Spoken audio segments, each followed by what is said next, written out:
So on day 3, Marshall and I jumped into his truck first thing in the morning, and we drove up the main road. We wanted to go check out the Salmo Priest wilderness area. There was a nice overlook with a great view. As we were driving up the road, we kept seeing a lot more downed trees until we eventually came to an area where we couldn't go any further because there was a tree blocking the main road. So there was a lot of snow still up there, so we slowly drove down, and I was just scanning the sides of the road where all the snow was, looking for any possible tracks and stuff like that. But then we pulled over to a little spot to take in the view, and that is when Marshall eventually he heard something.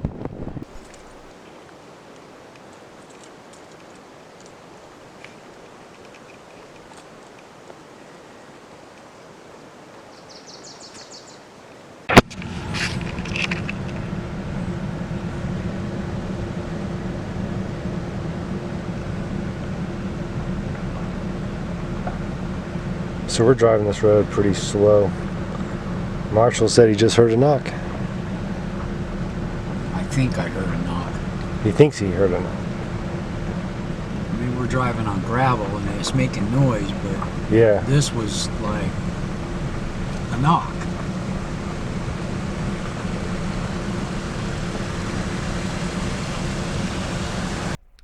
Now the day before, while we were hiking the hillside looking for that wood knock, Aaron had driven up this area and pulled around and did the exact same thing we were doing. He ended up getting out of his car, and he ended up hearing a wood knock in this exact same area. So it's very possible that Marshall did hear a wood knock. Now, as we came back in the camp to rejoin up with the rest of the group, that is when we found out that something had happened to David's wife.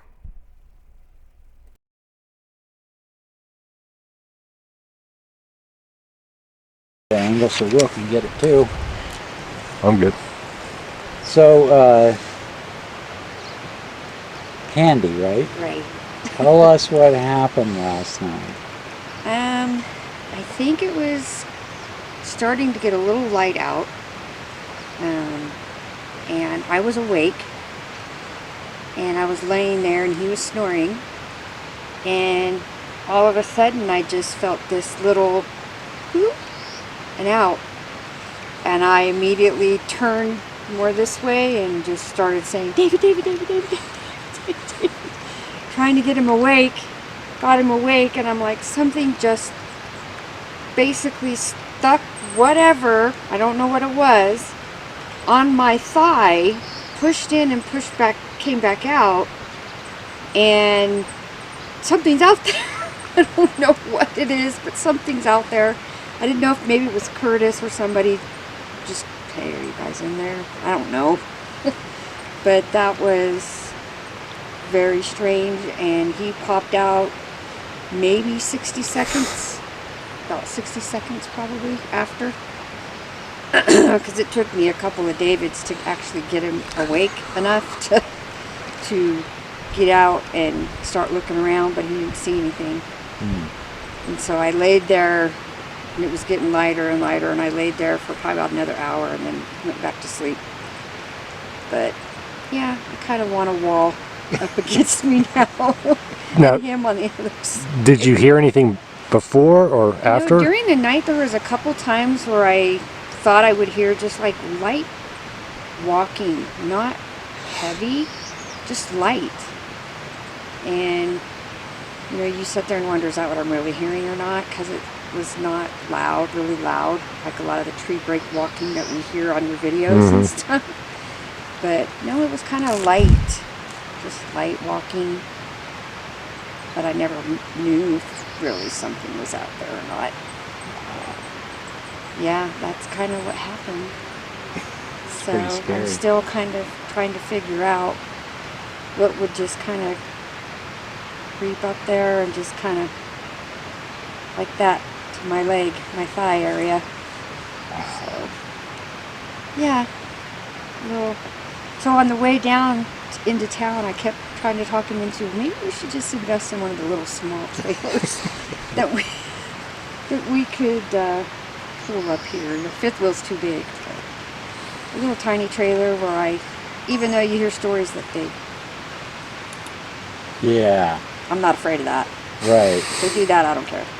My battery died, so I heard. I guess I'm done. Thank you. Well, you got the gist of it. Yeah, thank you. So yeah, that was gonna be different tonight. That's for sure. I think I'm going to get more elbows tonight. I don't know. I mean, I didn't elbow you or anything with what I thought I. You want to put this back, Steve? No, let's put it down like it was. Oh.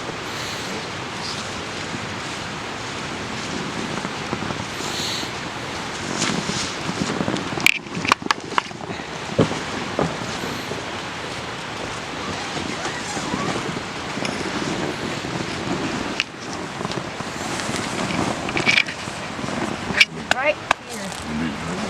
So Be right here. right here? Right here. That's so cool. So it had to push in. Yep. Yep. Just like that. It had to push in. Pushed on her side, not your side. Yeah. Yep. Yeah.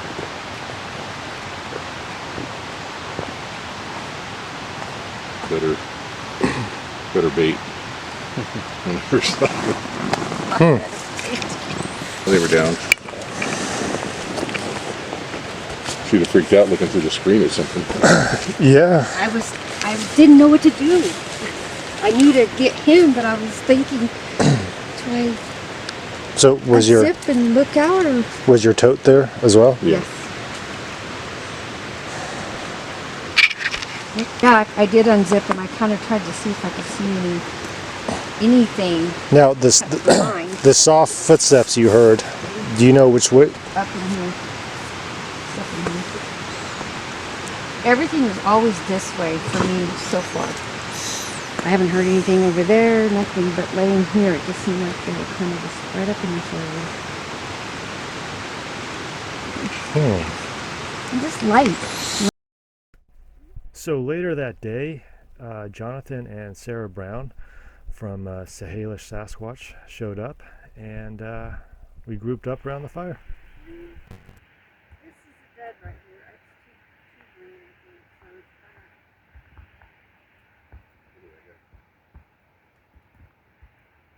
so it's Since gone dark over there, there's no more, the motion light is no longer on, and I'm leaving it like that because I've noticed they'll come in.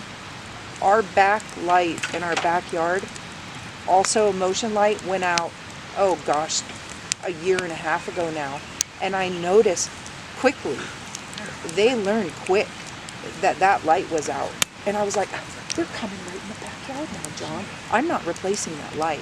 So now it's pitch black in our backyard. It's pitch black. do you have bear or any other animals too? We have black bear, but we don't ever see them close. We don't ever see them. We've seen them on the other side of the res, but we've never seen them in our yard or anything. We have cougars. We actually have one that lives down in the valley behind us. But I don't think so. Definitely not. I mean, yeah, they come in our yard. And another thing, after David died, were tapping on my window, tap, tap, tap, and then I think it was either one night later or 2 nights later. I would have to look at my notes. Either 1 or 2 nights later, it was the same thing. It was 3 or 4 minutes. I had the tapping on the window, tap, 3 or 4 minutes, tap, 3 or more minutes, tap. And then a night or 2 later, same banging on his trailer, smack, and it woke me up. And this is pretty far away, his trailer. And there was another one that you saw. And it just smacked. We saw 3 or 4 minutes later, smack. So it was definitely some sort of reaction after his death. So you had this on audio recording? Steve did. Steve But caught no- them banging on but the no- trailer. But no video. No video. I put camera. Oh, I had very extensive camera projects for a little over 2.5 years. So the first cameras I tried were trail cameras, and those failed in every way possible. And no matter how I hid them, Then I tried these Wi-Fi cameras. They were about this big. They were about 2.5 inches, I would say, by an inch and a half, just tiny. And they were Wi-Fi cameras, and they hang by magnet. So you put these magnets wherever you want, and then hang the camera, and they go on 2 AA batteries for a couple weeks. I put those all up and down the ridge. I nailed the magnet to the tree, and they were all up and down the ridge, and I was like, oh, I'm getting them for sure. And I wouldn't get them, and it was really frustrating because I would know when the batteries were out because they would make it clear that they were using that path again. So I think they're sensitive to electronics, Well, other people have said that. Yeah, however that is. My brother-in-law came off the Appalachian Trail after 6 months one time, and he said that he was hypersensitive to it. He said it made him sick. And so did people's smells, like laundry detergent. But he was very sensitive to Wi-Fi. So I don't think it's that weird. A lot of people think that's weird, but I don't think that's weird. I think they're sensitive to it. I don't know how else they would dodge it. So then those cameras didn't work. So then I tried thermal cameras. And one of them I had 12 to 15 feet up in a tree overlooking the whole valley and then the entrance to the grove.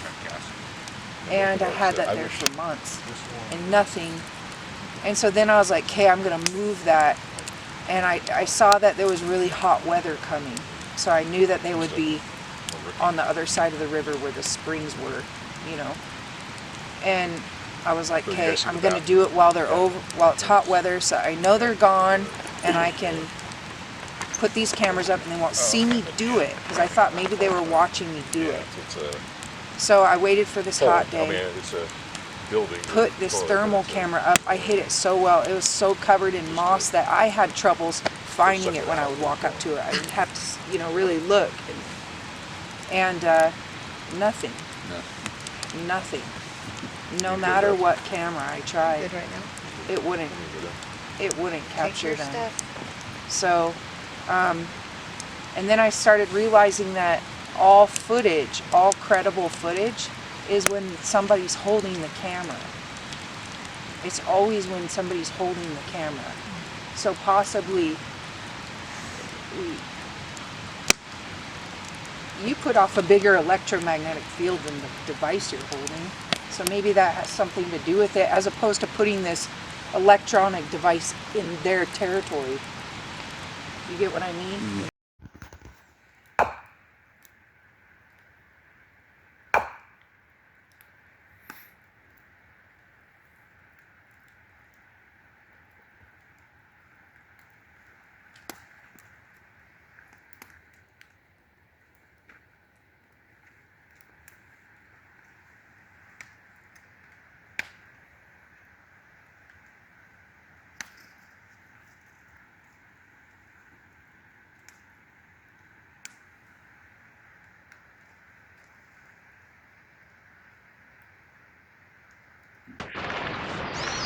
Okay, so we are in day 4 of this camping trip.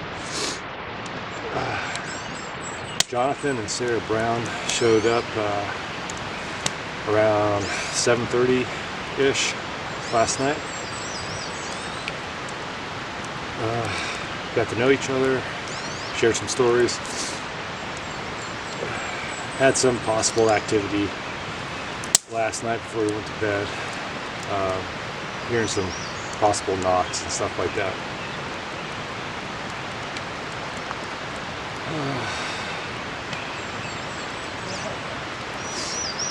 Not sure exactly what the plan is today. I'm sure there's going to be a lot of interviews, a lot of videoing, so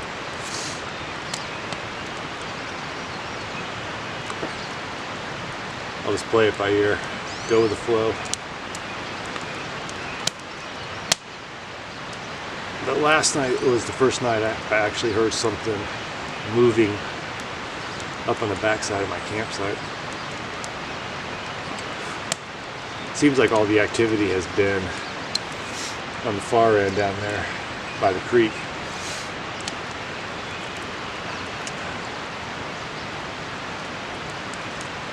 Can't wait to get home and go through all the audio and thermal footage.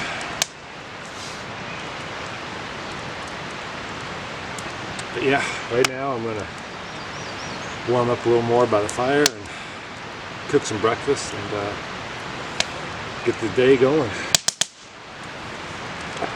From his recorder down there at the sign. Finally got smart enough to put out Yeah, well, you got a little wiser. They put a record, and even from that distance, it sounds tremendously loud from it. So it woke me up. I had my phone ready to start recording. By the time I had pushed it to start, got it in the dark and pushed it to start, I'm like, what do I do? Do I get out of my tent? There's something right here. And do I get out? Do I turn on my light? I don't know if I should let it, know that I'm here. But I'm sitting there. I grabbed my phone, pushed it. By that time, the noise had moved across the meadow right here to that direction and was still going off. And it was still really loud.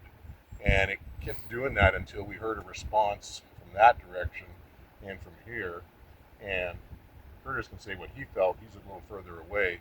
But just the percussion of the noise that was happening right here was saying that there was something huge right here by this pole. And when it left, it seemed to go on the ground. So, the question is, it sounded similar to a barred owl, but something was off about it.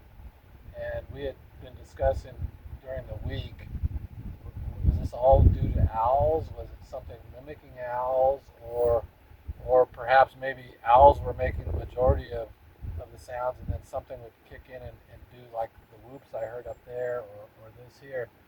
So we had been discussing that, and when we got home, it took me a long time, but I was eventually able to find that sound, and it from, like David said, from down there, it was tremendously loud even that far away. And interestingly enough, that night we had gone for another drive, and so I'm listening to a 4-hour section from that evening, and we started hearing things on my audio. I heard some walking on the gravel. Now that could have been the guy walking his dog.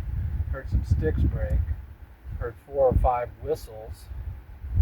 And then I heard what I thought was clack, clack, clack, clack. And about 10 or 15 seconds later, you heard our truck driving in.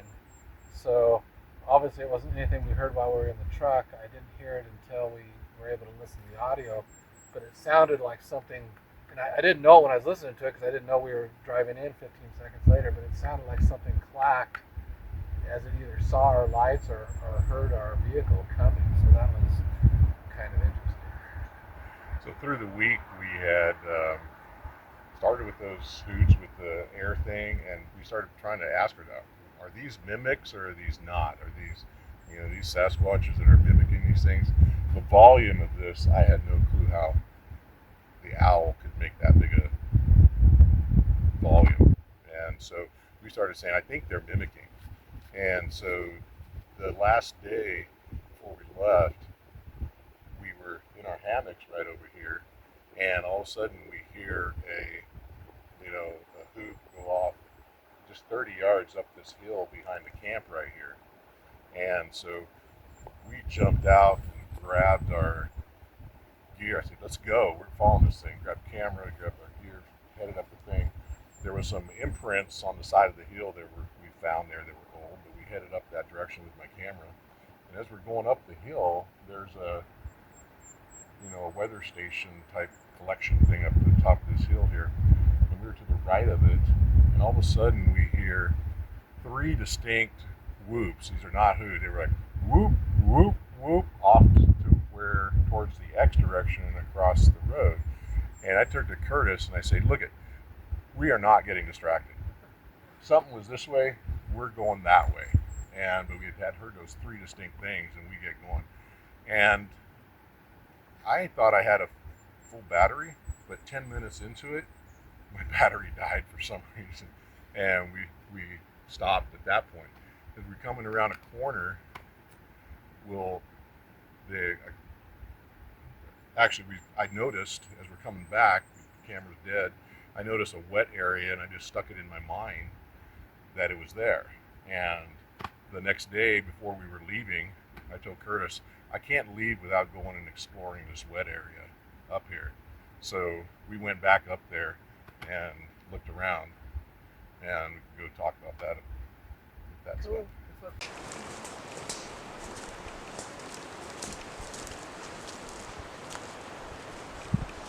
So I don't know if you want it for B-roll, but there was a little Direction when we was coming back, I noticed this area over here, and I went, because of what we found in California, I'm not leaving without going and looking at that area. So we come over here and start looking, and we come around a corner, and right in the marsh, or the flat area, we show in the picture, and we see two footprints, one really good one, you can see the toes, and then a second one further out.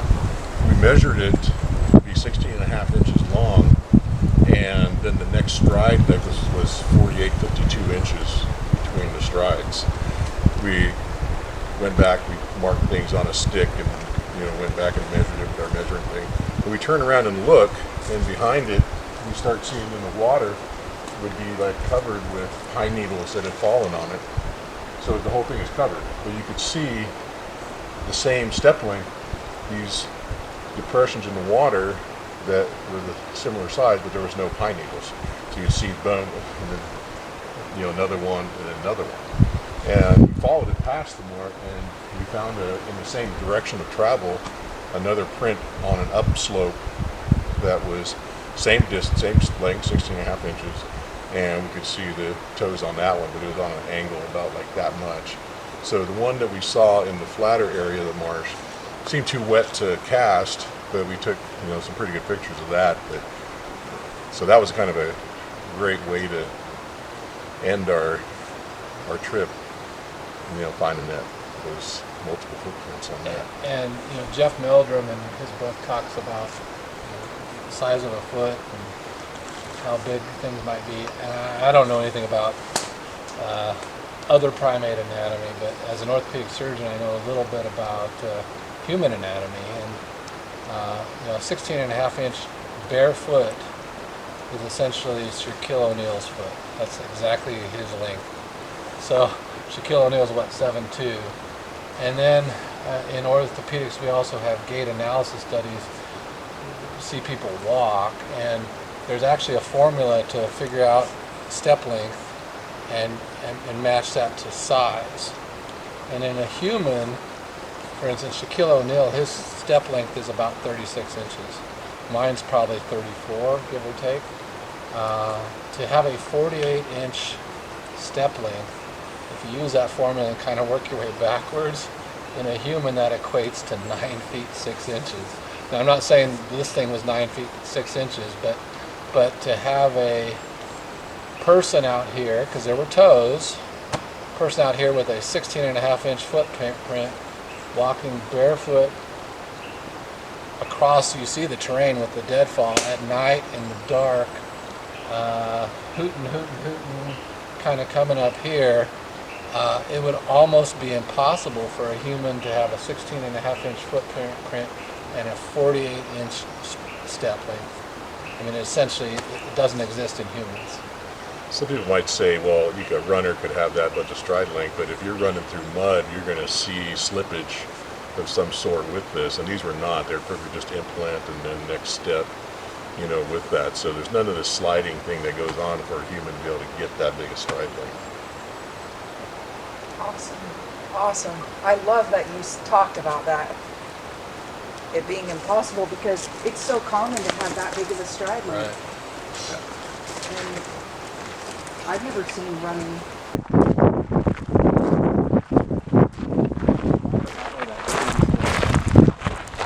So after I spoke to the guy, and he had said that whatever they were had come up this ridge behind our camp and crossed the road and then went up the ridge beyond the road. I thought David was still asleep, so I decided to walk up here and just see if I could see anything. And I got to about this point, and it's not there now. I don't know what's happened to it, but we have a picture. Just across the road, maybe a third of the way up, there was a tree. And it was probably 3 or 4 inches in diameter, and about 8 or 9 feet up, there was a tree break. It looked old. I mean, all the pine needles that were above it were dead. So I saw that, and I knew that they had come out somewhere. And so I started coming over to this side of the road, and I think right down here I saw a break between the logs, and I thought I saw what might be a little game trail. So I marked that spot with a stick. At that time, some of the brush and stuff was higher, and for whatever reason I didn't notice what was inside the forest just 50 feet away. But I marked the trail, and I decided we'll explore that area later. Also, I was in my camp shoes, so I didn't want to go down there in Crocs.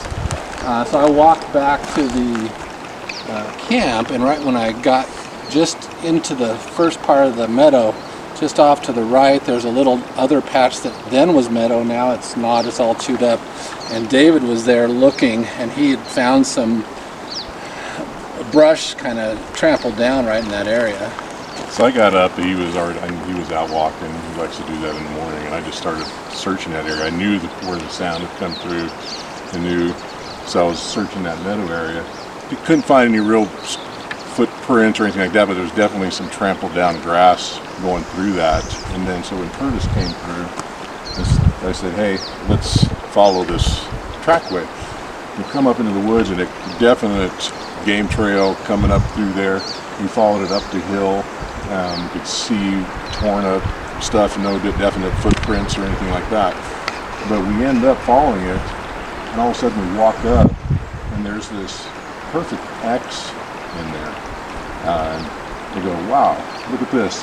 And we looked at it for a while, but then we followed the game trail right here, and we ended up right where Curtis's had marked it on this side.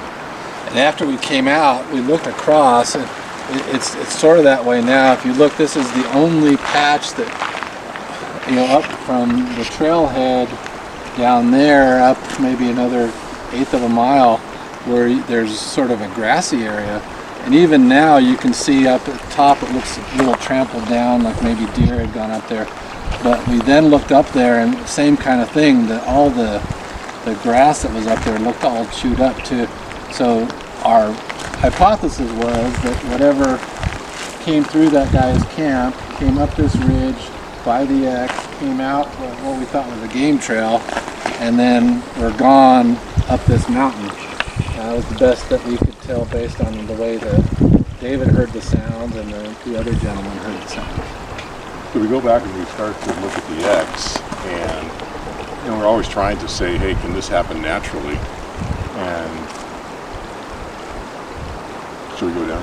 Yeah. Go down. So if you guys want to see the full interviews that Sarah and Jonathan filmed of these gentlemen, and my own interview and Marshall's interview, head over to Salish Sasquatch YouTube channel and check it out.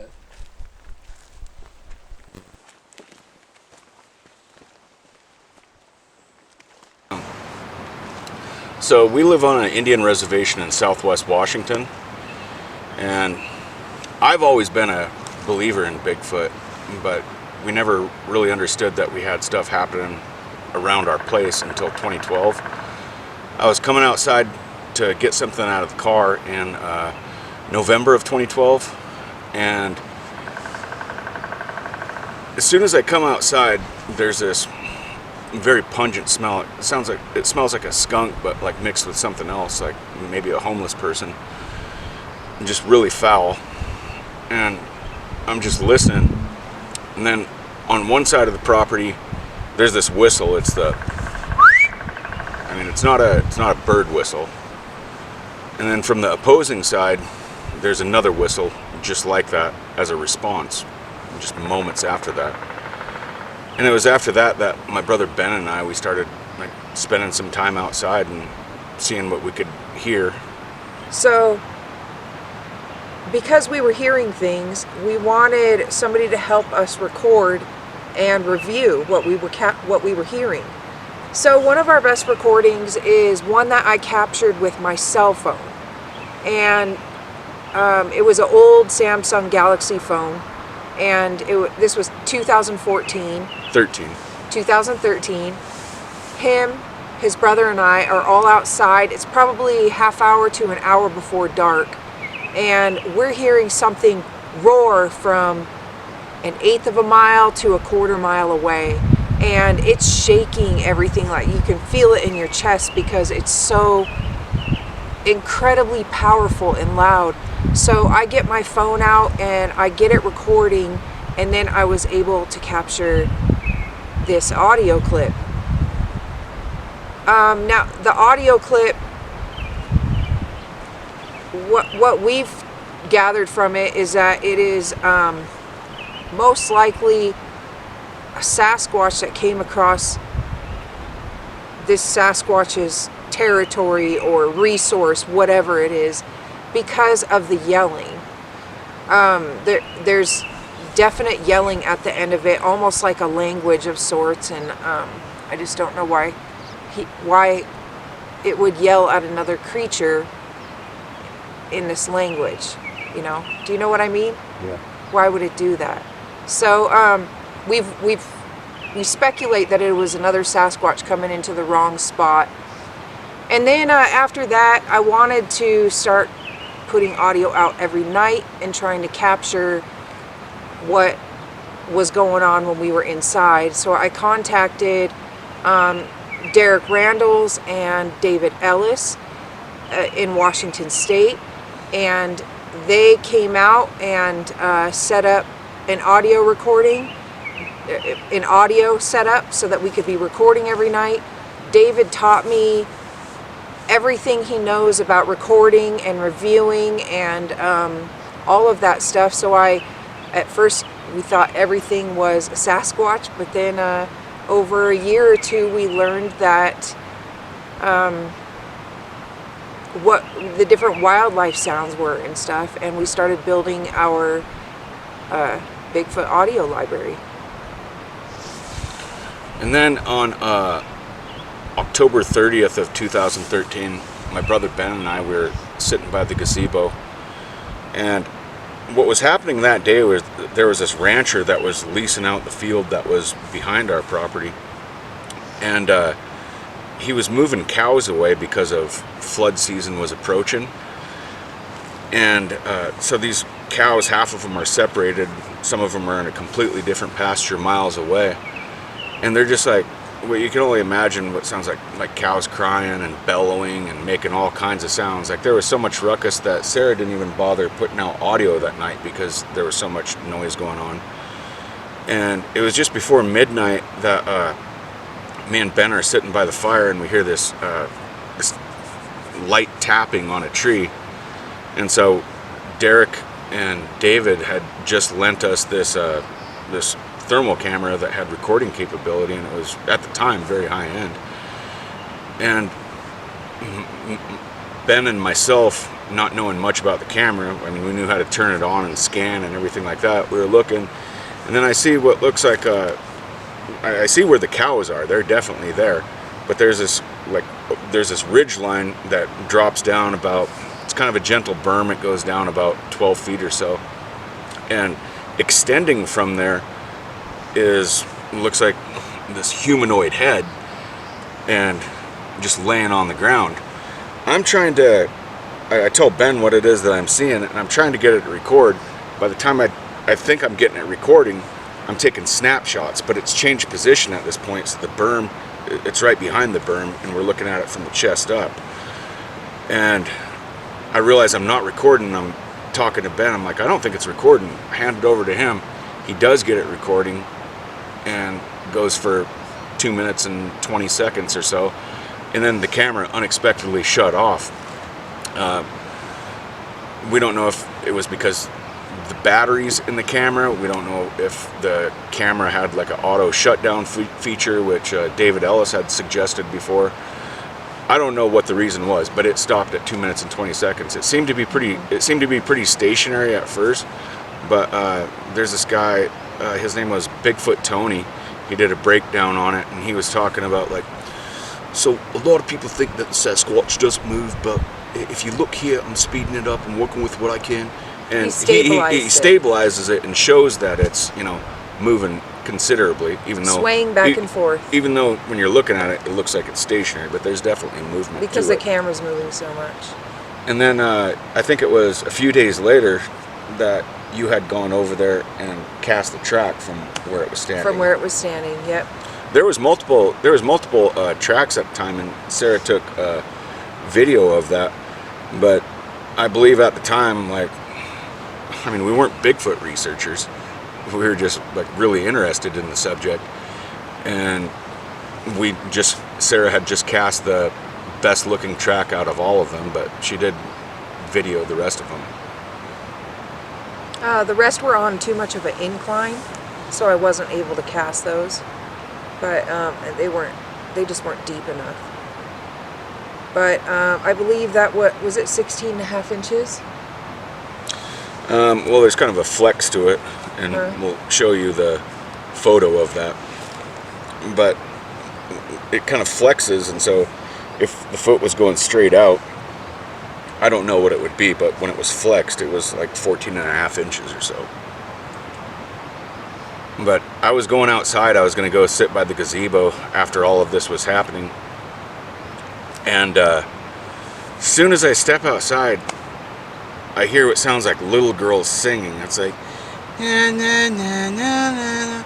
And I'm just like, nope. And I just go right back inside at that point, and you'll hear the audio clip.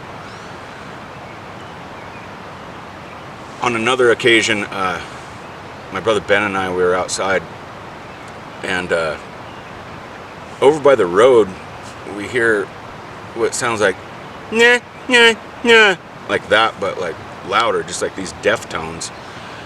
And we were like, is there somebody drunk that's walking up and down the road right now?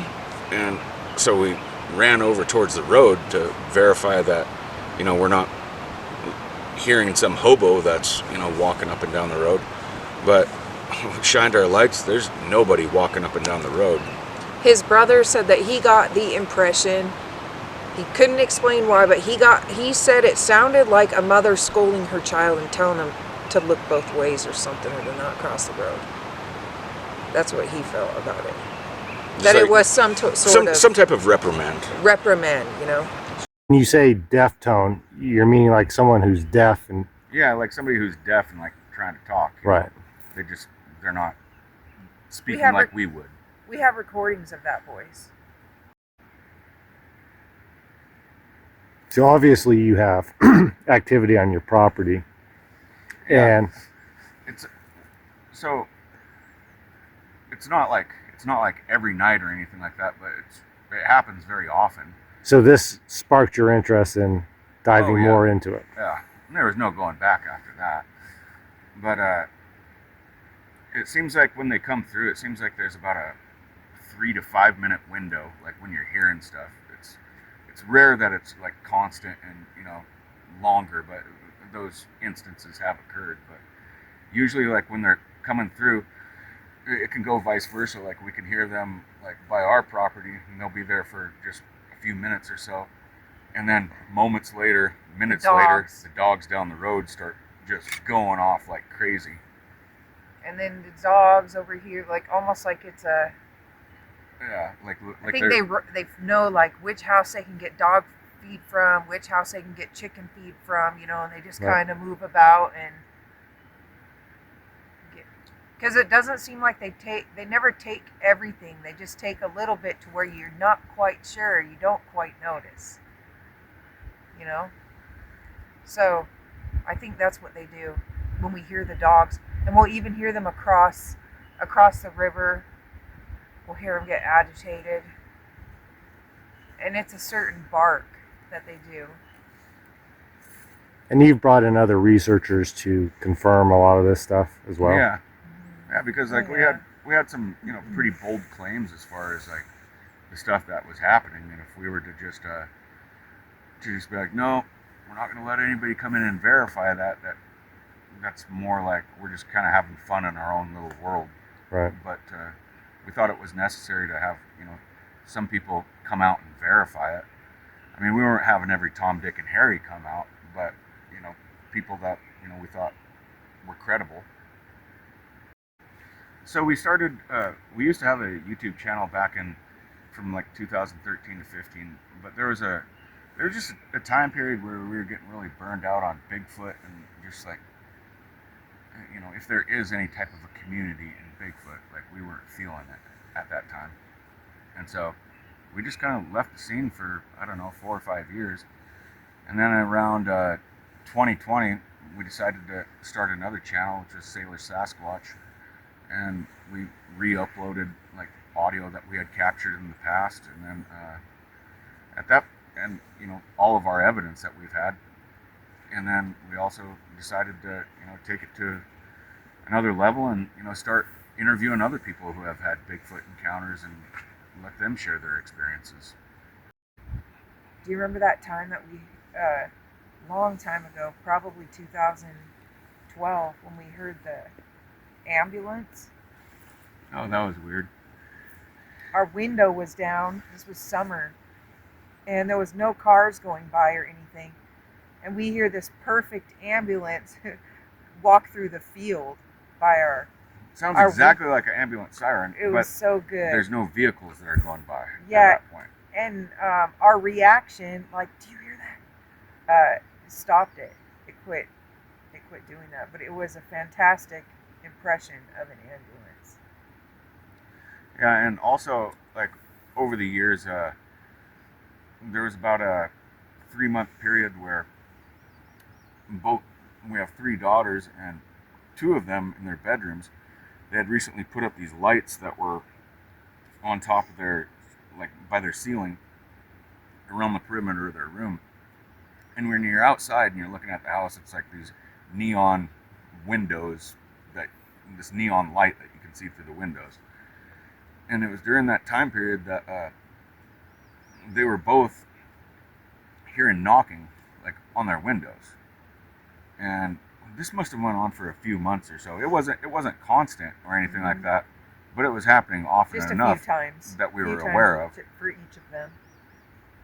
And they both got really freaked out over that. But I think it was because of the lights were just something that was attractive and curious. Made them want to mess around, like, oh, this sounds fun. I think that's all I can think of right now. So if you want to see what we're up to, or see our evidence that we've spoken of, you can head to Salish Sasquatch on YouTube.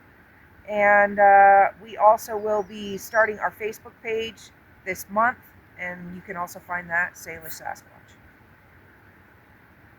Cool. Awesome. Thank you.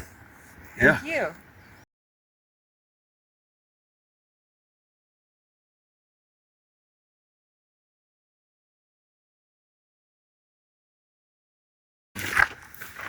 So last year we found 16.5-inch footprints in the marsh up above Will's camp.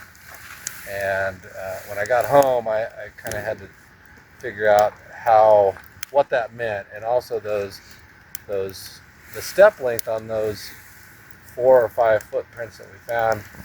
I think they range from 48 inches to 52 inches. 48 to 52 inches. So that seemed to me like a big step length.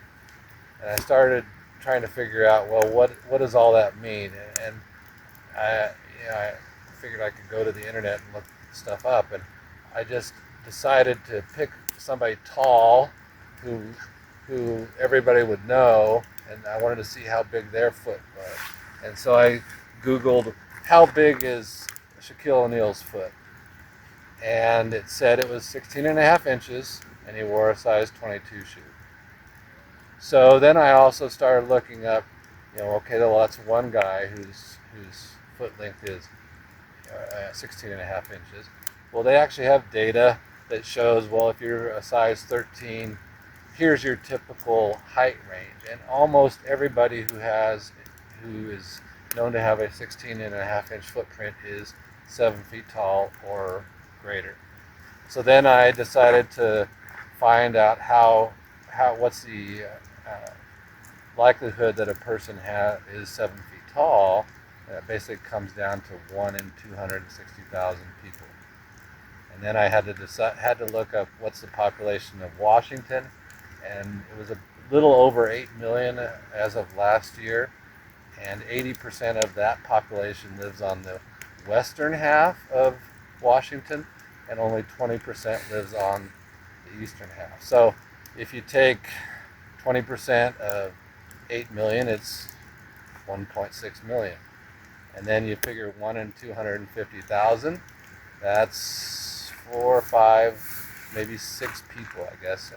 5 or 6 on the whole eastern half of Washington who are 7 feet tall or greater.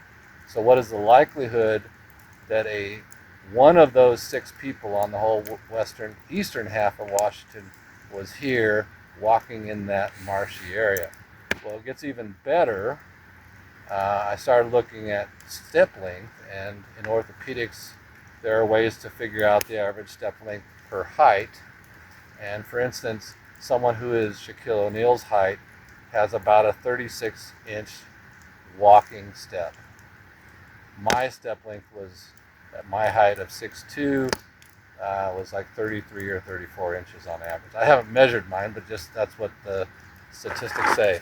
So if Shaquille O'Neal's step length is 33 inches and he's 7 feet tall, what would that mean in a human who had a 48-inch step length, let alone a 52-inch step length, which I think was one of the longer ones that we measured? And if you sort of reverse that, that person would have had to have been 9 feet 6 inches tall. If it was a person walking in that marsh with a 48-inch step length.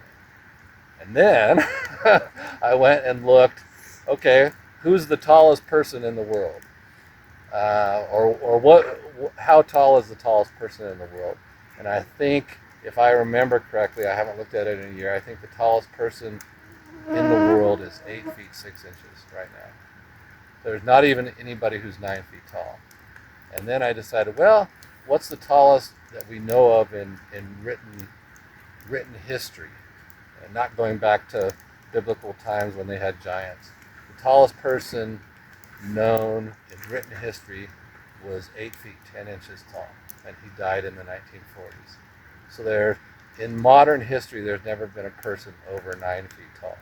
But if you take that step length data that we found, if that was a person, based on their foot length, they were about 7 feet tall, but based on their step length, they were 9.5 feet tall. Can I have you state your profession right now? Orthopedic surgeon. All right. But then you got to go to how active are these 7-footers and 8-footers, and they're not athletic. I mean,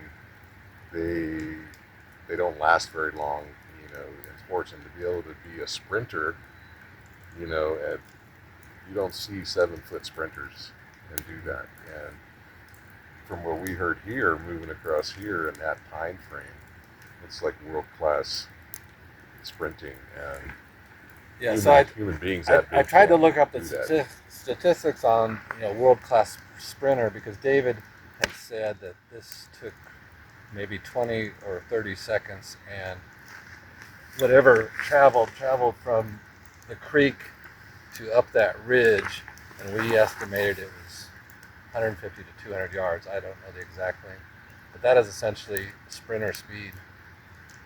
And Google does not know the exact number of people who have world-class speed, but it said it is much less than 1% of the population. So if you put all of that together, and okay, 1 in 260,000 chance of being 7 feet tall, and then a less than 0.5% chance of being a world-class sprinter, you put those two together, the chances of having a human who is 7 feet tall, who had world-class speed, is 1 in 50 million. Wow. So, obviously statistics don't prove anything, but the chances that what transpired here a year ago was because of a 7-foot tall sprinter is almost zero. Okay, I'm a believer now. Wait, you said you were going to say. He's joking.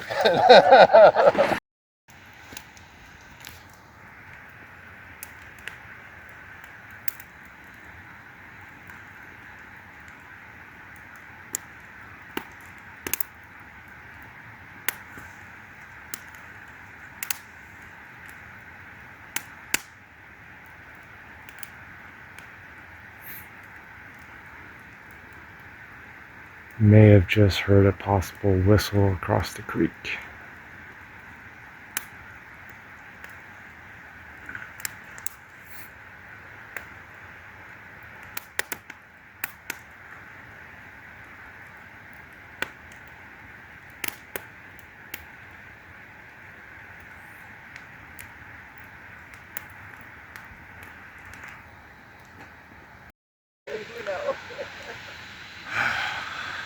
Okay,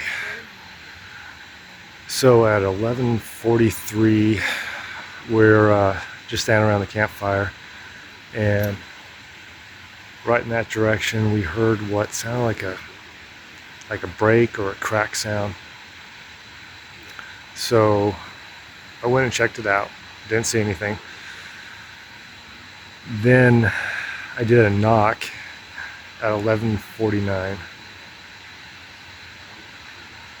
And then we heard on this side of the creek, on our side, another type, maybe a break, something. It sounded like something was moving through the tree line here. So this is the same time frame as last night. Last night we were standing around the campfire, and around 11:30 we had what I think was a rock ricochet off a tree. And then a few minutes later we had a knock behind us. So Aaron ended up knocking back, and within a couple minutes we had another knock from the same direction behind us. And then early in the morning, around 4 in the morning, something came and touched one of their tents, touched their leg, like pressed against the tent, and actually moved her thigh. So interesting. All right, so it is 11:40 p.m. So between, I think, somewhere around 10:45 and 11 p.m., Curtis heard a whistle. And then just a few minutes after that, I also heard a second whistle. Both of them coming from across the creek. It always seems like here on Sullivan Creek, they're always near the creek. It's like, it's a lot like, like the legend of Boggy Creek, he always travels the creek.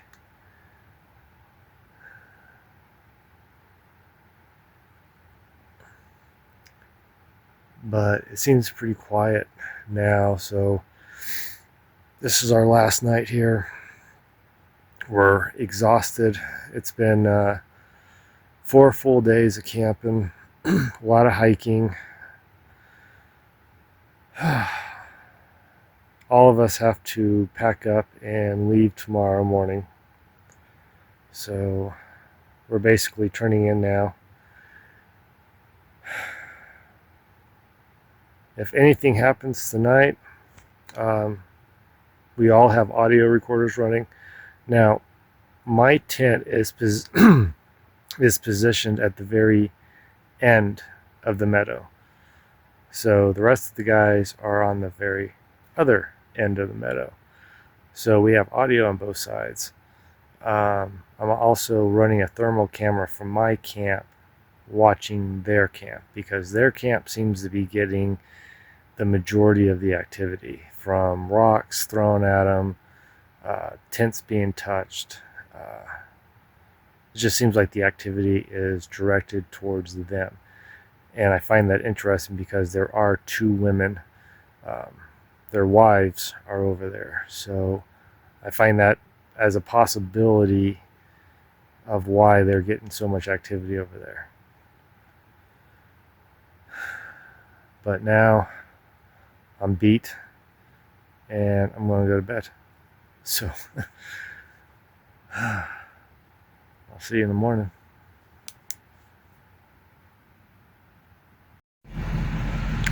All right, so it's Sunday morning. I'm all packed up, ready to go. I'm going to swing over by the guys' camp, say goodbye, and head on home. It was pretty eventful. We definitely heard some interesting things. Sullivan Creek does not disappoint. Bunch of owls came flying over my tent last night, just making all kinds of noise, and then there was some other stuff, but I'm gonna have to review all the audio to see what's on it. But yeah, time to go home. It's been a fun 4.5 days out here, so well everyone, I'll catch you guys in the next video. Keep it real. Later.